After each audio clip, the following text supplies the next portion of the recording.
All the thoughts shared in this video is of the author of the book being taught. I have no intention to insult or hurt anybody's feelings. Welcome to Science Classroom, the step to your dream. Welcome back dear students. आज हम लोग पढ़ने वाले हैं ancient India का chapter 12, जो कि होगा इरानियन एंड मैसेडोनियन इन्वेजन्स पे।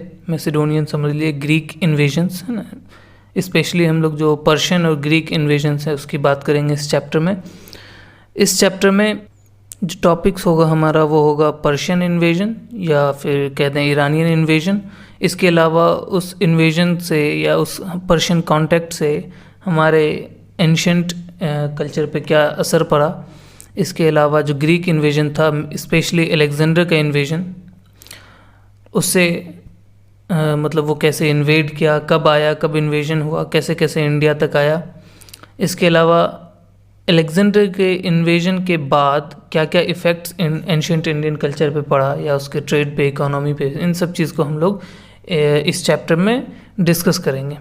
चलिए हम लोग स्टार्ट करते हैं हमारा पहला टॉपिक इरानियन इन्वेजन से। तो शुरू में क्या हुआ कि जो नॉर्थ वेस्ट इंडिया था, इंडिया का जो नॉर्थ वेस्टर्न फ्रंट था, वो बहुत छोटे छोटे प्रिंसिपैलिटीज़ में बटा हुआ था। तो हम लोग देखते हैं क्या कि जो हमारा गैंगेटिक प्लेन्स वाले जितने भी क्या कहते हैं स्टेट्स थे, उनमें हम लोग देखते हैं कि जो पावरफुल स्टेट्स थे वो दूसरे को जीतते जीतते एक बड़ा पावर बना लिया था। स्पेशली जो मगध एम्पायर क्रिएट हुआ था, फर्स्ट जो एम्पायर था ना, इससे पहले चैप्टर में हम लोगों ने पढ़ा है। लेकिन ये चीज़ नॉर्थ वेस्ट पार्ट में नहीं हुआ इंडिया के, वहाँ प्रिंसिपैलिटीज़ बटे ही रह गए। तो हुआ क्या कि स्मॉल प्रिंसिपैलिटीज़ वो आपस में लड़ते रहे, ठीक है। तो कोई भी पावरफुल किंगडम बन नहीं पाया मगध के जैसा। तो अब चूंकि वो एरिया अनऑर्गेनाइज्ड है। अच्छा, एक चीज़ और याद रखिए कि मगध जिस टाइम पे यहाँ पे मगध एम्पायर बन रहा था, डेवलप हो रहा था, ठीक उसी के साथ साथ जो हमारा वेस्टर्न पार्ट है, जो ईरान वाला रीजन है जनरली, तो वहाँ पे एकमेनिड एम्पायर ग्रो कर रहा था ईरान के रीजन में, ठीक है। तो ये रीजन जो हमारा नॉर्थ वेस्ट वाला रीजन है, ये रीजन चूँकि अनऑर्गेनाइज था और साथ में रिच भी था, ठीक है। और साथ में इस रीजन में पहुंचने के लिए जो हिंदू कुश माउंटेन्स का रेंज है ना, उसमें बहुत सारे पासेस हैं। 3 पासेस मैंने जोग्राफिकल एक्सटेंट वाले चैप्टर में बताया है, वहाँ जाके आप देख सकते हैं। यहाँ पर एक पास की बात करें, खैबर पास की, ठीक है। तो उसमें पासेस थे जिसके थ्रू हम इंडिया के सब कॉन्टिनेंट में एंट्री हो सकता था इस रीजन में इंडिया के। तो चूंकि साथ साथ ईरान में, मगध के साथ साथ ईरान में एकमेनिड एम्पायर डेवलप हो रहा था, ग्रो कर रहा था, एक्सपेंड हो रहा था। तो उसने क्या किया, इस अनऑर्गेनाइज्ड जो एरिया था, मतलब पॉलिटिकली यूनाइट नहीं हो पाए थे ये लोग, तो इसकी वजह से उनको फ़ायदा हुआ। और उन्होंने क्या किया कि इस पॉलिटिकल डिसयूनिटी का फ़ायदा उठाते हुए जो उनके एक राजा थे, डेरियस, किंग डेरियस है ना। आप लोग 300 मूवी देखे होंगे। 300 में आप लोगों को स्पार्टन्स और पर्शियंस के बीच की लड़ाई दिखाई गई है ना। स्पार्टन्स 300 लोग थे और उधर से आपको दिखाया होगा एक जो राजा था उनका, जर्गजीज है ना, वो इन्हीं का बेटा था, किंग डेरियस का। तो किंग डेरियस ने क्या किया, 516 BC में, 516 BC में पंजाब का रीजन और इंदस का जो वेस्ट है ना, पश्चिमी रीजन था, और सिंध का रीजन, इन 3 रीजन्स को जीत लिया और एनेक्स कर लिया ईरान के टेरिटरी में या एकमेनिड एम्पायर में, ठीक है। और उसको अपना 28 मतलब 20वां प्रोविंस घोषित कर दिया। 20वां प्रोविंस या सत्रापी बोलते हैं ईरान में, ठीक है। तो 20वां सत्रापी बना दिया इन तीनों रीजन को, पंजाब और इंदस का जो वेस्ट पार्ट है वो, और सिंध, इन तीनों रीजन को जीत करके अपना 20वां सत्रापी घोषित कर दिया। टोटल कितने थे, 28 सत्रापीज थे, ठीक है। तो ये जो 20वां सत्रापी बना था इंडियन टेरिटरी का, ठीक है, इससे आप लोग ध्यान रखिएगा, एक बहुत इंपॉर्टेंट आप लोगों को रिचनेस है ना, इस रीजन का वेल्थ का अंदाज़ा लगेगा कि जो इंडियन सत्रापी था ना, जिसमें सिंध आता था, वो जो है 360 टैलेंट्स ऑफ गोल्ड का रेवेन्यू जनरेट करता था। 360 टैलेंट्स ऑफ गोल्ड। देखिए, टैलेंट्स ऑफ गोल्ड को आप इस तरह से समझ सकते हैं, ये अंदर वाला टैलेंट नहीं है जो हिडन टैलेंट हम लोग समझते हैं। ये टैलेंट का मतलब है, जैसे हम लोग देखते होंगे जो राजा रजवाड़ा के टाइम पे सुने होंगे कि जितना वज़न होता था इंसान का उतना ही सोना भेंट दे दिया जाता था किसी को, चाहे भगवान को या किसी भी है ना अच्छे काम में।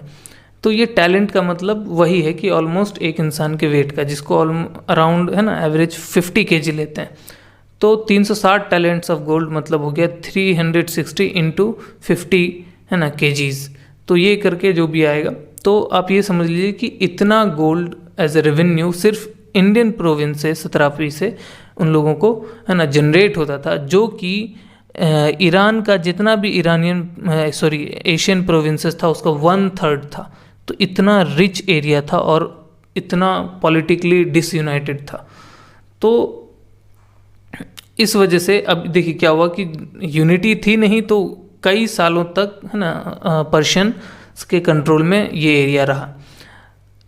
इसके अलावा जो इंडियंस थे उनको ये अपने आर्मी में भी लेते थे, है ना, इनरोल क्या करते थे, जैसे कि आप लोग अभी मैंने 300 की कहानी आपको बताई थी। 300 में जर्गजिस जो है वो लगातार ग्रीक इन्वेजन करता रहता है, ग्रीक में है ना इन्वेड करता रहता है, जहाँ स्पार्टा और क्या कहते हैं एथेनियंस की कहानी आप लोग देखते हैं मूवीज़ में, उस मूवी में।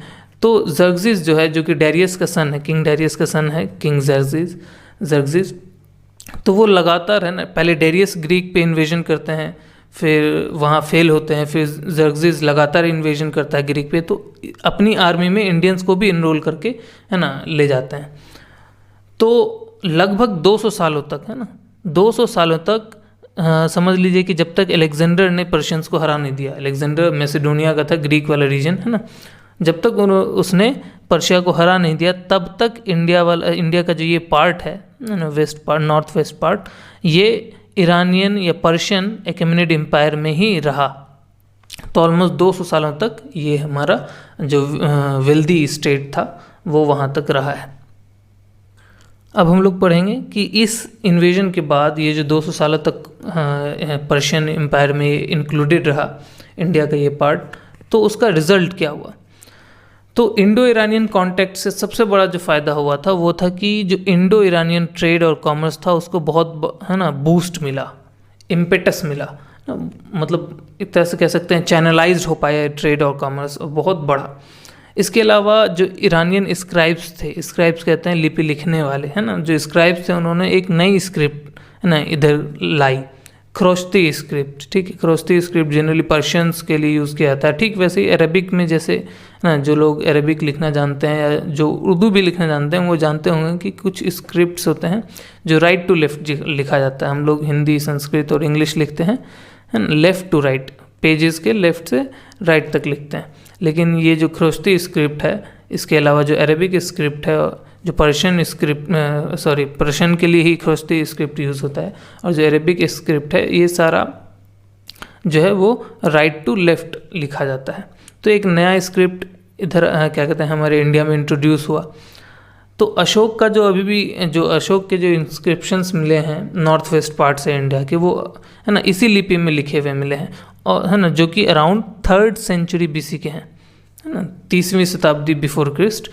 तब के इंस्क्रिप्शंस जो अशोक के इंस्क्रिप्शंस हैं वो इसी स्क्रिप्ट में है, खरोश्ती स्क्रिप्ट में ही है, और खरोश्ती इंडिया में 3rd सेंचुरी AD तक यूज़ होता रहा है। इसके अलावा जो ईरानियंस थे उन्होंने पंच मार्क्ड कॉइन्स को भी लाया, है ना, सामान के लेन देन में। जैसे पंच मार्क्ड समझ लीजिए कि आपने क्या किया है, जैसे मान लो कि चांदी का सिक्का आपने बनाना है, ठीक है, तो चांदी के सिक्के पे क्या किया, पिघला के टैबलेट बनाया और उसके ऊपर मान लीजिए जैसे रबर स्टैम्प होता है ना, तो वैसे ही करके कुछ धसा दिया, चाहे जानवर का फ़ोटो, पेड़ का फ़ोटो, किसी भी टाइप से, तो वो पंच मार्क्ड कॉइन्स होते हैं। तो ईरानियन ने ही पंच मार्क्ड कॉइन्स को इंट्रोड्यूस किया अपने साथ ट्रेड में। तो इतना ही नहीं फ़ायदा हुआ, इसके अलावा हम लोग देखते हैं जो अशोक के टाइम का जितना भी मॉन्यूमेंट है ना, अशोका के पीरियड का जितना भी मॉन्यूमेंट है, स्पेशली जो हम लोग को है ना बेल शेप्ड कैपिटल्स देखने को मिलता है। पटना में जो पाटलिपुत्रा में जो खुदाई में मिला है बेल शेप्ड कैपिटल वो आप लोग देखिएगा, कभी गए होंगे पाटलिपुत्रा मतलब पटना, तो उनके म्यूज़ियम्स हैं, आप लोगों को देखने को मिलेगा अशोका कैपिटल एक्चुअली में है ना एक बेल शेप्ड स्ट्रक्चर है जिसमें कुछ डिज़ाइंस बने हुए हैं। इसके अलावा क्या कहते हैं, जो अशोका के एडिक्ट्स हैं, एडिक्ट्स मतलब पत्थर जिसमें लिखा हुआ है कुछ भी, है ना, उसका जो लिखावट है, उसका जो प्रियम्बल है ना, वो कहीं ना कहीं उसमें ईरानियन इन्फ्लुएंस देखने को मिलता है। इतना ही नहीं, साथ में बहुत सारे टर्म्स भी देखने को मिलते हैं सिमिलर ऑलमोस्ट। जैसे कि एक एग्जांपल है, ईरानियन टर्म है डीपी, है ना, दीपी। तो अशोक के जो स्क्राइब्स हैं, जो राइटर्स हैं, उसको, है ना, दीपी को उन्होंने लिपि लिखा है। तो ऑलमोस्ट सिमिलर जो टर्म्स होते हैं वो सिमिलर इन ओरिजिन होते हैं, इन्फ्लुएंस दिखाते हैं कि यहाँ से जनरेट हुआ है। इसके अलावा जो ईरान पर्शियन हमारा कांटेक्ट था, उसी कांटेक्ट के थ्रू, क्योंकि पर्शियन हमारा कांटेक्ट पर्शियन से हुआ, इंडियन एंशिएंट इंडिया का कांटेक्ट पर्शियन से हुआ, पर्शियन का कांटेक्ट ग्रीक से था। तो इनडायरेक्टली क्या हुआ कि पर्शियन के थ्रू, ईरानियंस के थ्रू ग्रीक्स भी ना इंडिया के वेल्थ के बारे में जाने, और फिर बाद में हम लोग देखेंगे कि इस लालच में उन्होंने फिर इंडिया को इन्वेड किया और यहाँ से बहुत सारी चीज़ें लेकर के गए। अब हम लोग पढ़ेंगे जो अलेक्जेंडर का इन्वेजन था उसको। तो क्या हुआ कि जो 4th सेंचुरी था ना, 4th सेंचुरी BC में ग्रीक्स और जो ईरानियंस थे, पर्शियंस थे, उनके बीच लड़ाई हो रही थी सुप्रीमेसी को लेकर के कि कौन सबसे ज़्यादा ताकतवर है, कौन सबसे बड़ा एरिया कब्जा करता है ना। जो डेरियस और जगजीस की कहानी सब हम लोग देखते हैं। तो क्या हुआ कि अलेक्जेंडर जो मैसिडोनिया का था, उसके लीडरशिप के अंदर ग्रीक्स ने क्या किया, at the end Iranian empire को डिस्ट्रॉय कर दिया ग्रीक्स ने। तो जब हम लोग पढ़ते भी अलेक्जेंडर द ग्रेट, क्योंकि अलेक्जेंडर जो है वो ऑलमोस्ट, है ना, ऐसा नहीं कि पूरी दुनिया पर राज किया, लेकिन उसका ख्वाब यही था और लगातार वो जीतता गया, कभी हारा नहीं। बताएंगे फिर आगे क्या हुआ था। तो अलेक्जेंडर ने, है ना, ग्रीक्स ने अलेक्जेंडर के अंदर ईरानियन एम्पायर को डिस्ट्रॉय कर दिया। अब क्या हुआ कि वो वहाँ डिस्ट्रॉय करके उसको जीता। साथ में जो एशिया माइनर वाला एरिया आप लोग कह लीजिए, जो पुराना एनाटोलिया है या फिर जो अभी मॉडर्न टर्की है ना, वो वाला रीजन, साथ में इराक और ईरान, ये सारे एरिया को कब्जा कर लिया। अब चूँकि ईरान का हमारे से कांटेक्ट था, तो ग्रीक जब उससे जीता, उस ईरान को जीत लिया, तो ऑब्वियसली वो इंडिया के बारे में जाना होगा। तो बहुत सारे जो ग्रीक राइटर्स हैं, जैसे कि एक है हेरोडोटस, जिनको फादर ऑफ हिस्ट्री भी बोला जाता है, उनके राइटिंग्स को जब देखते हैं, पढ़ते हैं, तो वो इस इंडिया को, वो सारे राइटर्स जो हैं, उन्होंने इस तरीके से पेंट किया है, जैसे मतलब लिखा है जैसे कि वो इंडिया बहुत रिच और फेबुलस लैंड हुआ करता था ना उस टाइम पे। चूँकि अब देखिए, राइटर्स एग्जैजरेटेड फॉर्म में भी लिख सकते हैं कि बहुत ज़्यादा, है ना, 1000 घोड़े होंगे तो बोल देगा 1 लाख, लेकिन फिर भी कहीं ना कहीं ये दिखा रहा है कि उस टाइम पे बाकी सारी एम्पायर्स में या बाकी सारे रीजन्स में इंडिया बहुत रिच रहा होगा। तो अब इस रिचनेस को देख करके, इस वेल्थ को देख करके अलेक्जेंडर का मतलब एक तरह से कह सकते हैं कि लालच भी कह लीजिए। तो कई सारे कारण थे, सिर्फ लालच ही नहीं था। अलेक्जेंडर के अंदर जो था एक बहुत स्ट्रांग पैशन था ज्योग्राफिकल इंक्वायरी को लेकर के, कि देखें लैंड कहाँ तक है, ज़मीन कहाँ तक है, समंदर कहाँ है। ठीक है, समुद्र के बारे में तो पहली बार इंडिया में ही जाना, लेकिन ज़मीन कहाँ कहाँ तक है, कहाँ कहाँ तक। तो एक उस टाइम पे बहुत ज़्यादा ऐसा तो नहीं था, गूगल मैप्स था, ये लोग, है ना, प्लेन या फिर ट्रेन से सफ़र किया करते थे। तो पैदल और घोड़ा, यही जानवर सब तो पूरी की पूरी दुनिया को तो नहीं छान चुके थे। तो उसके अंदर एक पैशन था कि हम देखें ज्योग्राफिकल एक्सटेंट इस वर्ल्ड का कहाँ तक है। इसके अलावा नेचुरल हिस्ट्री, कहाँ क्या उगाया जा रहा है, कहाँ कैसे लोग हैं, इन सब को जानने का बहुत शौक़ था। इसके अलावा अपने से पहले जो राजा, है ना, या फिर योद्धा सब गुजरे हैं, उन सब के मिथिकल एक्सप्लॉइट्स, कह लीजिए कि मिथिकल एक्सप्लॉइट्स मतलब लेजेंडरी बना करके जो उनकी कहानियों को पेश किया गया इसके सामने। तो ये सब चीज़ वो पढ़ के सोचता था कि हम उससे ज़्यादा करें, है ना, उन्हीं की तरह हम बहुत बड़ा योद्धा बने, लेकिन उनसे ज़्यादा एरिया को, है ना, जीत लें। तो ये इच्छा थी, पूरी दुनिया को कब्जा करने की इच्छा थी अलेक्जेंडर के अंदर, ये हम लोग बचपन से जानते हैं। तो वो ईरान को जीतने के बाद लालच में इंडिया की तरफ बढ़ा। ठीक है, तो अब चूंकि इस टाइम पे मोनार्कीज़ थे, बहुत सारे इंडिपेंडेंट छोटे छोटे मोनार्कीज़ थे, साथ में ट्राइबल रिपब्लिक्स थे, है ना, छोटे छोटे एरिया को कई सारे ट्राइब्स के चीफ्टेंस, है ना, एक साथ रूल कर रहे थे। तो और इन लोगों के क्या था कि सिर्फ और सिर्फ अपनी ज़मीन से ही लेना देना, बाहर से कोई लेना देना नहीं, एक्सपेंशन या कॉन्क्वेस्ट का इन लोगों का कोई इरादा नहीं था। तो हुआ क्या कि अब चूंकि ये लोग अपने लैंड को छोड़ करके और साथ में जिस प्रिंसिपैलिटी में रह रहे हैं उसी पे जीना मरना है, अगर इस सोच के साथ रहे तो बहुत छोटा छोटा एरिया रहा, अब एक साथ इंक्लूड नहीं हो पाए, जिसकी वजह से जब पर्शियंस ने भी इसी वजह से हराया था और जब ग्रीक्स आए, अलेक्जेंडर आया, तो अलेक्जेंडर भी इसी तरीके से 1 बाय 1 इन सबको हराता चला गया बहुत ईजीली। उस टाइम पे दो जो स्टेट्स था उनके दो रूलर्स ज़्यादा फेमस थे, एक था तक्षशिला का अम्भी और पोरस की कहानी हम लोग जानते भी हैं थोड़ा बहुत अच्छे से, बचपन से सुना भी है। पोरस का जो किंगडम था वो झेलम नदी और चेनाब नदी के बीच में, जो पंजाब का रीजन एक तरह समझ लीजिए, पूरा पंजाब नहीं, ऑब्वियसली झेलम और चेनाब के बीच का रीजन है ना, समझ लीजिए पंजाब का छोटा सा रीजन है ना। ये दो राजा जो थे इन दोनों जगह के, ये थोड़ा उस टाइम पे वेल नॉन रूलर्स थे, फेमस थे, और अगर ये दोनों साथ आते तो ऑब्वियसली जो इन्वेजन था उनको रेजिस्ट कर सकते थे, रोक सकते थे या पुश बैक कर सकते थे अगर ये दोनों साथ आते थे, लेकिन ऐसा हुआ नहीं। तो 326 BC में क्या हुआ कि अलेक्जेंडर जो है काबुल से होते हुए इंडिया में खैबर पास के थ्रू, हिंदू कुश का जो खैबर पास है ना, उसके थ्रू होते हुए इंडिया में एंट्री ले लिए और इंदस जो नदी है 5 मंथ के अंदर इंदस नदी तक पहुंच गए। इंदस नदी तक पहुंचते ही क्या हुआ कि अम्भी जो राजा थे उन्होंने अलेक्जेंडर को सबमिट कर दिया। अम्भी अलेक्जेंडर के फौज को देख करके डर गए और सबमिट कर दिया कि हम हार मानते हैं, और उस अपने जो फौज थे उनको उसकी आर्मी में ऐड कर दिया और जो उनका ट्रेजर था, खजाना था, उसको भी भर दिया, रिप्लेनिश कर दिया, जो मतलब यूज़ होके कम हो गया था उसको दोबारा से भर दिया। तो ये अम्भी का केस है। लेकिन जब वो वहाँ से क्या कहते हैं अम्भी के सबमिशन के बाद जब वो झेलम पे पहुँचा, झेलम नदी के किनारे उसकी भेंट पोरस से हुई, किंग पोरस जो थे उनसे हुई और पोरस को हरा दिया। लेकिन पोरस सबसे पहला है ना, जो सबसे पहला और स्ट्रॉन्गेस्ट रेजिस्टेंस, मतलब बहुत ही तगड़ा, कहते हैं ना कि हारेंगे लेकिन तुम्हारी जीत से ज़्यादा हमारे हार की चर्चा होगी, तो वैसा ही केस हुआ कि हार तो गया किंग पोरस, लेकिन बहुत वेलर से, बहुत है ना बेहतरीन तरीके से लड़ाई किया और बहुत स्ट्रॉन्ग रेजिस्टेंस दिया, जिसकी वजह से अलेक्जेंडर उससे इम्प्रेस हो गया, खुश हो गया।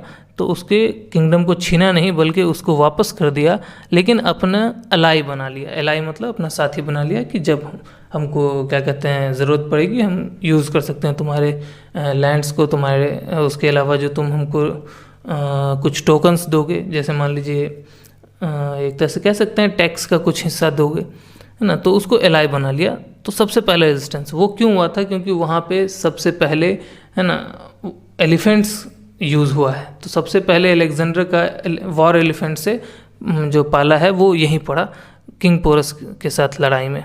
अब क्या हुआ, उसको हराने के बाद 20 रिवर जो है ना वहाँ तक पहुँचा। 20 रिवर तक आते आते अब चूँकि 10 साल से लगातार इनके सोल्जर्स लड़े जा रहे थे, तो क्या हुआ कि वो लड़ते लड़ते एक तरह समझ लीजिए कि थक गए, परेशान हो गए कि कितना वॉर चलता रहेगा। 10 साल से घर से दूर हैं, बीमार हैं, इस बहुत सारे फौज जख्मी हैं, बीमार हैं, है ना, और घर की याद आ रही है, बाल बच्चेदार होंगे सब, है ना, या जिनके माँ बाप हैं, तो होम सिक हो गए। इसके अलावा बीमार, वुंडेड, साथ में वॉर झेलते थक गए। तो क्या हुआ, इसके अलावा जो इंडिया का क्लाइमेट था वो हॉट था, क्योंकि वो लोग ग्रीस से आए हुए थे, तो बहुत ज़्यादा हॉट क्लाइमेट है नहीं वहाँ, टेम्परेट क्लाइमेट है। इंडिया के क्लाइमेट में घुसे तो हॉट और ह्यूमिड मिला, क्या कहते हैं हॉट मिला, कहीं पे ह्यूमिड कहीं पे ड्राई, तो हॉट क्लाइमेट की वजह से उनकी तबीयत और ख़राब हो गई। इतना ही नहीं, साथ में जो ग्रीक सोल्जर्स थे उन तक बात पहुंची कि झेलम तक तो तुम सिर्फ और सिर्फ अभी एक ही तरह का मतलब राजा से लड़े हो, इससे कई गुना बड़ा जो है, और तुम्हारी फौज से मतलब अलेक्जेंडर की फौज से कई गुना बड़ा फौज जो है वो गंगा के किनारे है ना एक क्या कहते हैं इंतज़ार कर रहा है। जो ऑब्वियसली गंगा के किनारे हम लोग जानते हैं मगध एम्पायर था, नंदाज रूल कर रहे थे, है ना, तो उनके बारे में सुना कि क्या कहते हैं कि कई है ना तुमसे कई टाइम्स बड़ा फौज है उनका, और उस फौज में अभी तो तुम 100-500 हाथी से लड़े हो, वहाँ 6-6 हज़ार वॉर एलिफेंट्स हैं, कैवलरी और इन्फेंट्री छोड़ के। तो इससे क्या हुआ कि पोरस के साथ लड़ के इनकी आर्मी चख चुकी थी कि इंडियन जो फाइटर्स हैं वो कैसे लड़ते हैं, और आगे यही इसी तरह के फाइटर्स है ना, वो भी कई बड़े अमाउंट में वॉर एलिफेंट्स के साथ, तो अब क्या हुआ कि उनका मोराल भी डाउन हो गया, मनोबल भी टूट गया। तो इन सभी कारणों की वजह से अब जैसे कि मान लीजिए ये जो इंडियन फाइटिंग का टेस्ट की बात करते हैं, तो एक हिस्टोरियन है एरियन का कहना था कि उस टाइम पे क्या कहते हैं, इस रीजन में जितने भी एम्पायर्स थे, स्टेट्स थे, उन सब में से सबसे ज़्यादा जो क्या कहते हैं युद्ध कौशल था, युद्ध रस में सबसे ज़्यादा थी, है ना, superiority of Indians in the art of war थी। तो ये हिस्टोरियन का कहना है, एरियन का। तो इस वजह से उन लोगों का मोरल और डाउन हो गया। इसके अलावा हम लोग देखते हैं कि जो अलेक्जेंडर है उसको अब वापस जाना पड़ रहा है ना, Alexander was forced to retreat, और जो उसका सपना था कि उसका एक ईस्टर्न एम्पायर क्रिएटेड हो, है ना, उसका क्या कहते हैं एक ईस्टर्न एम्पायर वो बना सके, वो अनफुलफिल्ड रह जाता है और उसको वापस जाना पड़ता है। तो यहीं पे हम लोगों को सुनने को मिलता है कि अलेक्जेंडर उस टाइम पे बोलता है अपने फ़ौज से कि मतलब हम जो है उन दिलों को जगाने की कोशिश करें, क्योंकि अलेक्जेंडर बार बार कह रहा है आगे बढ़ो, लेकिन फ़ौज जो है वो 1 इंच तक नहीं हिल रही है ना, कि अब हो गया, अब वापस चलो। तो अलेक्जेंडर कहता है कि हम बार बार कोशिश कर रहे हैं कि उन दिलों को जगा पाएँ, है ना, जो कि अब डिसलॉयल हो चुके हैं, जिनका अब लॉयल्टी मेरे तरफ है नहीं। इसके अलावा जो डर से है ना चूर हो चुके हैं, तो उनको अब जगाना, और उसको हम जगाने की कोशिश कर रहे हैं, ठीक है, लेकिन वो जग नहीं रहा। तो अलेक्जेंडर आज तक एक हार नहीं हारा, किसी भी राजा से नहीं हारा, लेकिन वो अपनी फ़ौज के ही हाथों हार गया। तो अपने ही फ़ौज के हाथों हार गया, किसी दूसरे फ़ौज के हाथों नहीं हारा। तो ये बहुत क्या कहते हैं फेमस हम लोगों को सुनने को मिलता है अपने आसपास के, अलेक्जेंडर इतना बड़ा राजा होते हुए भी हारा, ठीक है। तो ये सब तो खैर कहानी कहावत है, लेकिन एक्चुअली में ऐसा हुआ कि उसकी फ़ौज आगे बढ़ने से मना कर दी और उसका ड्रीम जो था वो अनफुलफिल्ड रह गया। वो इंडिया में ऑलमोस्ट 19 मंथ्स रहा, और इन पूरे 19 मंथ्स में फुल्ली फाइटिंग भरा, मतलब पूरा एक्शन सीन क्रिएट किया, लड़ता रहा। और जो वापस जा रहा था, ऐसा भी नहीं कि वापस शांति से जा रहा था, वापस जाते वक्त जितने छोटे छोटे है ना क्या कहते हैं बहुत छोटे छोटे प्रिंसिपैलिटीज़, या कह लीजिए एक तरह से कि छोटे छोटे शहरों को है ना वो समाप्त करते जा रहा था, लूटते जा रहा था। अब देखिए इसका भी एक फ़ायदा हुआ है, हम बताएंगे कि आखिर ये जो वापस जाने में भी इतना साफ सफाई करके गया है उसका क्या फ़ायदा हुआ है, वो आगे हम लोग देखेंगे जब इफ़ेक्ट्स को देखेंगे।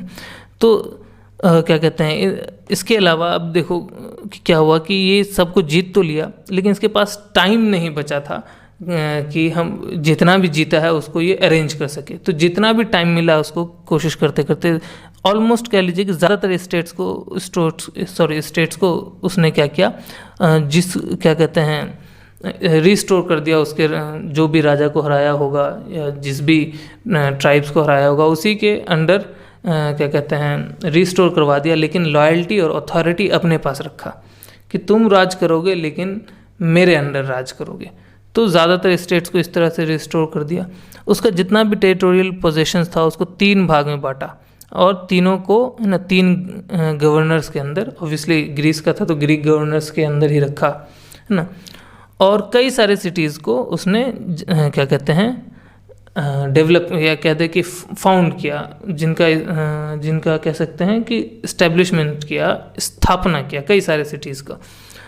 किस लिए किया, तो ऑब्वियसली वो अपने क्या कहते हैं पावर को इस एरिया में, जो एरिया में जीता है, उस पावर को मेंटेन करने के लिए। हालांकि नहीं मेंटेन कर पाता है, उसके बाद हम लोग देखेंगे मौर्य वंश आएगा, उसकी वजह से इसका इफेक्ट कम हो जाता है, लेकिन बहुत बड़ा एरिया जीत के गया था। और कारण यही था, इंडिया में हमेशा इन्वेजन सक्सेसफुल इसलिए हुआ क्योंकि यहाँ जितने भी स्टेट्स थे वो सिर्फ अपने से मतलब रख रहे थे। कि हम लोग आगे भी पढ़ेंगे, जब हम लोग मेडिवल इंडिया पढ़ेंगे वहाँ भी कई सारे इन्वेजन्स देखेंगे, जो इन्वेजन्स इसी साइड से हुआ, हमेशा नॉर्थ वेस्ट फ्रंट से इन्वेजन्स हुआ है हमेशा, है ना, क्योंकि इस साइड तो माउंटेन्स है फुल्ली, जो नॉर्थ में हिमालय है, उसके बाद क्या कहते हैं इस साइड सीज है, तो सिर्फ एक यही रीजन था नॉर्थ वेस्ट, जो पाकिस्तान और इंडिया का जो बॉर्डर है ना, इसी रीजन से हमेशा इन्वेजन हुआ। और इसी वजह से हुआ क्योंकि इस रीजन में कभी भी पॉलिटिकल यूनिटी रही ही नहीं। तो ये बहुत ना पॉलिटिकली डिस्टर्ब एरिया रहा और हमेशा इन्वेजन्स इधर से सक्सेसफुल रहा, चाहे वो हम लोग किसी भी एज में देख लें। अब हम लोग पढ़ेंगे अलेक्जेंडर के इस इन्वेजन से ना क्या असर पड़ा, जो है हमारा एंशिएंट इंडियन कल्चर रहा उस टाइम पे, उस पर क्या असर पड़ा। तो सबसे पहले ग्रीक से इंडिया का कोई डायरेक्ट कांटेक्ट नहीं था ग्रीस से। तो इस इन्वेजन की वजह से क्या हुआ कि डायरेक्ट कांटेक्ट इस्टेब्लिश हो गया इंडिया और ग्रीस से, और इस वजह से कई सारे फील्ड्स में, चाहे आर्ट हो, ट्रेड हो, कॉमर्स हो, है ना, इन सब में बढ़ोतरी हुआ। डायरेक्ट कांटेक्ट इस्टेब्लिश हुआ तो इस वजह से, है ना, ये फ़ायदा हुआ। इसके अलावा अब चूंकि इन्वेजन हुआ तो ऑब्वियसली रूट्स खुले होंगे, तो टोटल 4 अलग अलग रूट्स खुले ना, कुछ लैंड रूट्स खुले और कुछ सी रूट्स खुले, मतलब डिस्कवर हुए जिधर से ग्रीस से इंडिया में आना जाना हो सकता था, है ना, ताकि ग्रीक मर्चेंट्स सामान आके यहाँ से ख़रीद के ले जाके वो अपने यहाँ बेचें, वहाँ से सामान ला के यहाँ बेचें। इसके अलावा जो क्राफ्ट्समैन हैं, मान लीजिए बिल्डिंग बनाने वाले, कारपेंट्री करने वाले, है ना, ये सब, तो इसकी वजह से क्या हुआ कि इंडिया और वेस्ट एशिया में, है ना, ट्रेड बहुत फ्लरिश किया। तो चूंकि रूट्स खुलेंगे तो ट्रेड्स इस्टेब्लिश होगा, ट्रेड्स इस्टेब्लिश होगा तो इकोनॉमी बढ़ेगी। तो इसके अलावा अब चूंकि इस रीजन में क्या कहते हैं ग्रीक का रूल हो गया, तो इस वजह से क्या हुआ, कई सारे ग्रीक सेटलमेंट्स यहाँ पे इस्टेब्लिश हुए। जैसे मैंने बोला कि जाते हो कई सारे वो क्या कहते हैं कि सिटीज़ को फाउंड करके गया, स्थापित करके गया। तो अब चूंकि वो सिटीज़ को स्थापित किया तो वहाँ पे ग्रीक लोग, ग्रीस के भी लोग आकर के वहाँ पे रह रहे होंगे, या फिर जो मान लो कि जो साथ में आए होंगे, चाहे वो फौजी हो या फिर कोई भी रिलेटेड जो उनके साथ आया होगा, उनमें से बहुत सारा हो सकता है जो यहीं ठहर गया होगा। तो ग्रीक सेटलमेंट्स बढ़ा, है ना। जैसे कि मान लीजिए काबुल में एक जगह है अलेक्जेंड्रिया, वो इस्टेब्लिश हुआ, है ना। बाउकेफला जो है वो झेलम पे एक क्या कहते हैं सेटलमेंट्स है, वो इस्टेब्लिश हुआ। साथ में सेम अलेक्जेंड्रिया नाम का सिंध के रीजन में भी, है ना, क्या कहते हैं एक सेटलमेंट इस्टेब्लिश हुआ। तो इस्टेब्लिशमेंट होने की वजह से लगातार कांटेक्ट इंडिया का बना रहा। तो जैसा पहले ही बता दिया मैंने कि उसको बहुत ज़्यादा, है ना, इंटरेस्ट था ज्योग्राफिकल इंक्वायरी का। तो पहली बार उसने, अलेक्जेंडर ने ओशन को देखा था इंडस के माउथ पे। इंडस ऑब्वियसली जो सी से जाके मिल रहा है अरेबियन सागर से, तो सबसे पहली बार वो ओशन को इंडिया में ही देखा।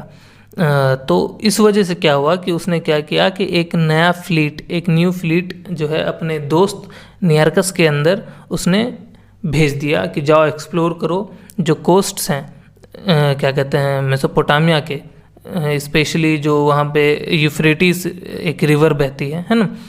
तो इंडस से यूफ्रेटिस तक का, है ना, क्या कहते हैं कि आप कनेक्शंस ढूंढो जा करके, है ना। इसके अलावा कोस्ट्स कहाँ कहाँ हैं मैसेडोनिया में, क्या कहते हैं मैसेडोनिया और इंडिया के बीच कोस्टल कॉन्टैक्ट्स इस्टेब्लिश करने के लिए उसने नया खोज, एक नया फ्लीट, है ना, खोजने के लिए, एक्सप्लोर करने के लिए भेज दिया।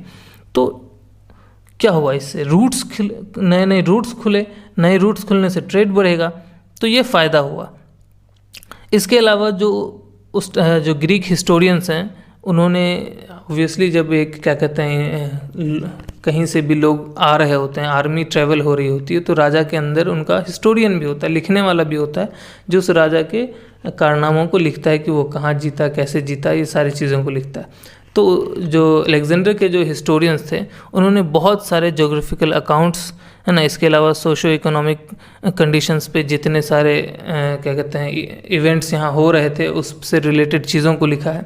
तो इंडिया का एक तो जोग्राफिकल क्या कहते हैं हम लोगों को लोकेशंस के बारे में पता चलता है, उस टाइम पे क्या नाम रहा होगा, किस तरह का वहाँ पे डेवलपमेंट हो रहा था, किस तरह के वहाँ पे कल्चर्स थे, जैसे कि सती के बारे में उसमें लिखा हुआ है। इसके अलावा क्या कहते हैं गर्ल्स का सेल होता था, उसके ऊपर लिखा हुआ है। इसके अलावा इंडिया में, मतलब उस रीजन में ना, जो बैलों की ब्रीड्स थे बहुत उत्तम क्वालिटी के थे। कहा जाता है कि अलेक्जेंडर ने इस फाइन ब्रीड को देख करके 2 लाख के करीब जो बैल थे उसने मैसेडोनिया भिजवाया था, है ना, खेती के लिए। इसके अलावा इंडिया में कारपेंट्री बहुत है ना, अच्छे लेवल का हो रहा था। रथ बनाए जा रहे थे, बोट्स बन रहे थे, शिप्स बन रहे थे, एक से एक, है ना। डिज़ाइंस का आप कह लीजिए कि उस टाइम का रिलेटेड जितना भी क्राफ्ट होगा, है ना, चाहे चेयर हो या जिस भी टाइप से बेड वेड जो भी चीज़ वो बनाते होंगे, तो बहुत, है ना, हाई क्वालिटी का कह सकते हैं क्राफ्ट था उस टाइम पे कारपेंट्री, उसके बारे में लिखा हुआ है।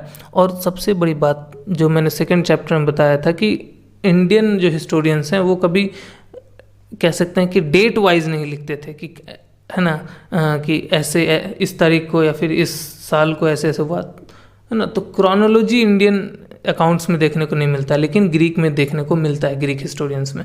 तो इससे ये फ़ायदा हुआ कि बहुत सारे इवेंट्स का क्लियर जो डेट है हम लोग को पता चल गया, जिससे हम लोग इंडियन क्रोनोलॉजी को डेवलप करते हैं। तो इंडिया में कब क्या हुआ है ये हम लोग अपने तरफ से नहीं जाने हैं, हुआ है क्या ये जाने हैं, लेकिन कब हुआ इसको हम लोग जो ग्रीक अकाउंट्स हैं या जो चाइनीज़ अकाउंट्स हैं इससे थोड़ा बहुत रिलेट कर लेते हैं, है ना। मोस्टली हम लोग ग्रीक अकाउंट से रिलेट करके डेट करते हैं अपने हिस्ट्री को। अब देखिए क्या हुआ कि अलेक्जेंडर जाते वक्त बहुत सारे छोटे छोटे रिपब्लिक्स को, स्टेट्स को साफ करता चला गया। इसकी वजह से क्या हुआ कि अब चूंकि साफ कर दिया, एक ही ओपोनेंट बचा। आप क्या होता है कि मान लीजिए छोटे छोटे बहुत सारे स्टेट्स को आप हरा दिए, तो आप सिर्फ अकेले बचे और आप यहाँ के हैं नहीं, अब दूसरे जगह के हैं। तो क्या होगा कि बाद में जो इधर डेवलप होगा कोई एम्पायर, तो वो तुरंत इस पर आसानी से कब्जा कर लेगा। उसको बार बार एक एक करके नहीं लड़ना होगा, बल्कि अकेले से लड़ना पड़ेगा।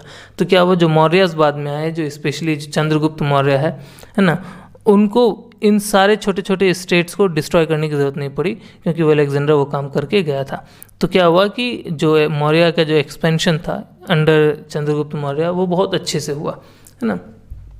इसके अलावा कहीं कहीं हम लोग सुनने को मिलता है, सच्चाई है नहीं है नहीं कह सकते, कि अलेक्जेंडर के इन्वेजन के वक्त अलेक्जेंडर जो है बहुत सारे इस तरीके से मशीन्स यूज़ करता था, मिलिट्री मशीन्स, जो उसको जीतने में, है ना, आसानी देता था।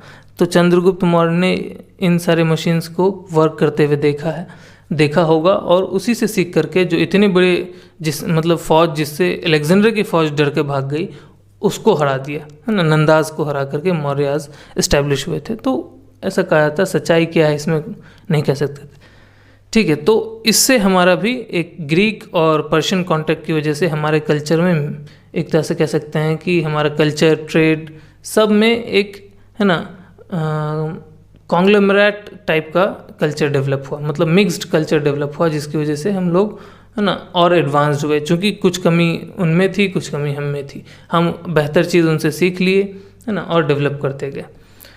तो खैर इस चैप्टर में इतना ही, अब हम लोग मिलेंगे नेक्स्ट चैप्टर में। आई होप आपको ये चैप्टर समझ में आया हो। चलिए तब तक के लिए bye. If you learned something, please do like and share this video and subscribe to my channel.